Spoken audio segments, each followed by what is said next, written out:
I'm Roy Lee Lindsay with the North Carolina Pork Council, and I want everyone to remember bacon makes everything better.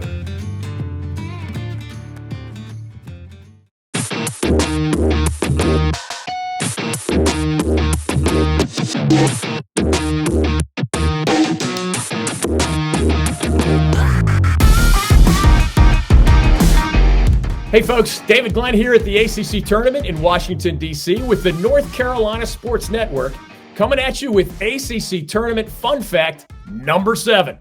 No public sale of tickets. From 1967 to 2008, in the very early years of the ACC Tournament, it was very cheap and very easy to get a ticket. In Washington, D.C. this week, at least for the early rounds, that same description has applied. But for the 4+ decades in between, 1967 all the way through 2008, fans' demand far exceeded the ticket supply for what gradually became an extremely popular 3-day, 4-day, now 5-day celebration of ACC hoops and the league's signature event. The inaugural ACC championship game way back in 1954 was not even a sellout, despite ticket packages at the time costing only $6 and $9. That's for the whole tournament. Translating to today's cash after inflation adjustments, that's about $69 to $103 for that 1954 event, again in 2024 dollars. That title tilt in 54 matched the host team, NC State, against in-state rival Wake Forest at Reynolds Coliseum in Raleigh. The same schools had met on the same court in the 1953 Southern Conference Championship game, as each was earning a national top 20 ranking that season, 1 year before the creation of the ACC. By the mid-1960s, the sports and entertainment worlds had changed dramatically, and the ACC took advantage. When the ACC was born in 1953, only about 45% of American households had televisions.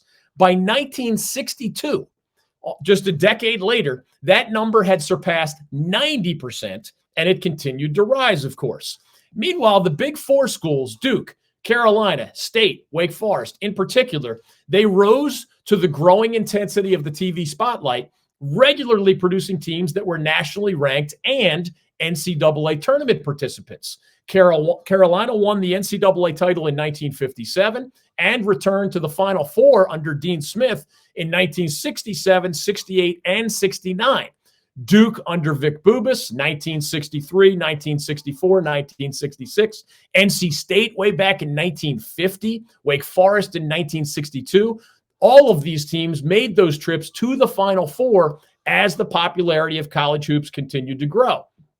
Fast forward, starting in 1967 and all the way into that severe economic downturn of 2008-09, the ACC tournament had become so popular that there was no public sale of tickets for basically that 4-decade period. For 42 consecutive years, to be specific, the only way to purchase ACC tournament tickets directly, there's always been a resale market, whether it's the on-site scalpers back in the day or the various modern websites today. The only way for those 42 years to purchase those tickets directly was to do so through the league's member schools. The scenario was an athletic fundraiser's dream.